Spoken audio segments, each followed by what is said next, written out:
سەرتا دەستخۆشیتان لە یەکەم کە لێرە لەگەڵمان ئامادەن و نوێنەرایەتی کۆمەڵە گەنجی ترەکەن کە ڕەنگە هاوشێوەی ئێوە بە موچەیەکی کەم ماگانە ئیش بکەن. دەستپێک بنەمەوە بپرسم ئێوە ماگانە من پێشتر پرسیویشمە لێتان بەڵامەوەی لە جاری خۆتانەوە بیبیستم ماگانە موچەکەتان 350,000 دینارە. کارەکەتان چییە؟ کارەکەت چییە خاتون؟ لەوە دەست پێکەم سواز بۆم دەرفەتە چیاخان وەکوتم کە ئەمڕۆکە ئێمە تەنها خۆمانە بەڵکو وەکو هەموو ئەو گەنجانی کە بێکارن وەکو هەموو ئەو خێزانانی کە لەم نیشتیمانیا لەم باشوورەکە گرفتێکیان هەیە گرفتی بێکاری و نەبوونی موچە ئێمە ئەمڕۆ لێرە ئەمەدە من خۆم وەکو ڕاگەیان کار و وەکو ڕۆژنامەنووس لێرەم بەداخەوە کە ئەڵم ئەو بارودۆخی کە ئێستا هەیە ئێمەشی گرتوتەوانێ. زۆر باشە من بەخێرەتەنتانەکەم سواسی و بوێرێتانەکەم کە ئەتانەوێ بە خەڵکی بڵێن کە گەنجی تریش وەکو ئێوەیە لەم دەرفەت و لەم دۆخەیە ئەژی موچی ماگانەکەتان 350,000 من ئێستا 350,000 بە تۆ پێم بڵێ چۆن بەشی ئەکەن چەنەی بۆ کری خانووە ڕوا چەنەی بۆ کارەبا و مۆلیدە و غاز و خواردن و ئیتر ئەو پێداویستیانی ڕۆژانە کە هەر کەسێک پێویستیە بێ. ئێمە 200,000 با کرێخان و زۆر باشە 200,000 بەرێ.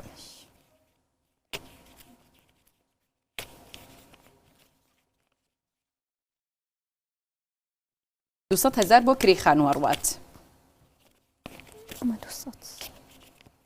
باشە ئەمە 200,000 بۆ کریخان و طبعاً بلەخەکەش زۆرە با لاستیکێ بیبەستین.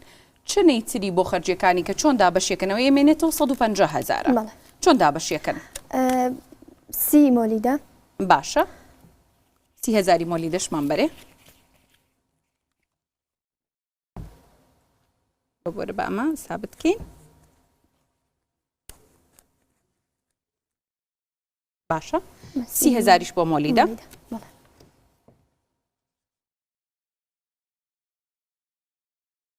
باشە چی تریشتان هەیە خەرجی ماگانە؟ بۆ هاتوچەی خۆم هاتوچێ خۆت چەندێک دەوێت؟ ئەگەر هەر بە پاس بڕۆم 30,000 ئەگەر یەک تەکسی تێکەوەی زیاترە نزیکەی بۆ 6-7,000 ماگانیانی بە تقریبی چەنە ئەی بە هاتوچۆی خۆت؟ 50-60 زیاتر جاری وایە زیاتر ئەکات. باشە زۆر جاریش بە پێ هاتوچۆکەم 55,000 بۆ هاتوچۆ. باشە چنی ئەمێنێتەوە غازیش ماگانە چەندیان بەغاز؟ ئێستا بۆتە 15,000 غاز 15,000 بۆ غاز هەتا چی هێنی تو دەیتەوانێ زیاتریشی تێچێت یعنی هیچ نامێنێتەوە. باشە ئەنی حسابیکەین ئەمە لێرە 7,000 ئەویش 30,000 50,000 مایەوە 50,000 بۆ خواردن پێچگەلەوە ئاو کارە باش ئەبێ بدەین ئێمە کاربای نیشتیمانی ماگانە چەندتان بۆێتەوە؟ ئێمە لە بەرەوەی لە خانی کرێیان ئەبێت لەسەر حسابەکە پارە بدەینە کرێخانەکە خوان ئەیدن. ئەها یعنی ئەو بەجیا لە ئەو 200,000 بەڵە بەڵە بەجیا ماگی چەندیانێنێ؟ هێشتا نەمانداوە ئێستا بەڵام نزیکەویش 30-40,000 ئەوێت باوای دابنین 30,000 ئێستا 20,000 ماوەتەوە بۆ خواردن 20,000ش بۆ کارەبای نیشتیمانی 20,000 ماوە بۆ خواردن عنی بەشی حسابیشی کێ ڕۆژی 750 ناکەوێت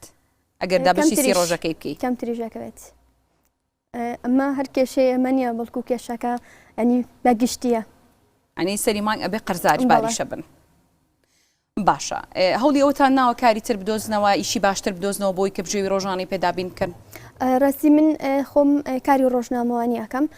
لەبەر ئەوەی کە کۆمەڵێشتم قبول نەکردووە نەبوومە تاکۆی لێ بەردەستی کۆمەڵێک کەس یاخود هەنێشتم لەوانە قبول نەکردەوە وەکو ژنێک یاخود ببمە دارە دەستێکی ئەوان بۆیە من ینی چۆنەڵی ئەمەم بەسەردا هاتووە وەکو ژنێک گوستمە لەسەر پێی خۆم بۆستم و کارێک بکەم بەڵام ئەوەشی کە کار ئەەکەی لەگەڵ ئەوەیە موچەکە زۆر کەمە بەشی هاتوچۆ و بەشی مەسروفاتی خۆت ناکە. بەداخەوانێکە ئێستا بەشێکی زۆری گەنجانی ئێمە لە وڵاتەیە بێکارن هەموو ئەمەشکا گەڕێتەوانێت بۆ ئەوەی کە ئەم حکوومەتە بەهۆی تاڵانی و بەهۆی دزی دوو بنە ماڵەوانێ ئێمە نەک تەنها من بەڵکو لە 7-8 گەنجی ئێمە لە وڵاتەیە بێکارە ئێمە گەر باسیەوە بکەین بۆ منە لە ساڵی 2020 بۆ 27,000 گەنج 27,000 خێزان ئەم وڵاتیان بەجێهێشتووە لەبەر بێکاری لەبەرەوەی ئاو نییە کارەبانیە خاز نییە جادۆبان باش نیە کەرتی تەندروستی خراپاکردی پەروەەردە وێرانە ینی ئەمستا ینی لە 2020 بۆ 2022 لە 2020 بۆ 22 28,000 خەڵک ئەم وڵاتی بەجێهێشتەوە بۆچی بۆهۆی کە ئەم حیزبانە تەنها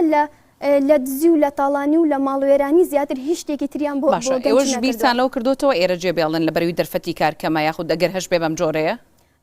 بەڵێ ئێمەش وەکو هەموو ئەو خێزانانی تر ئەمانوێ ژیانێکی شایستە بژین بەڕاستی ئێمە نامانوێ ینی چۆنەڵی هایلای بژین بەڵام ژیانێک ئەوەی کە بە کەرامەتەوە بژی لە وڵاتە ینی تۆ کە وڵاتەکە لەسەر نەوت و لەسەر ئاو و لەسەر خاز و هەموو ئەم شتانە هەیە بەڵام ئەبینی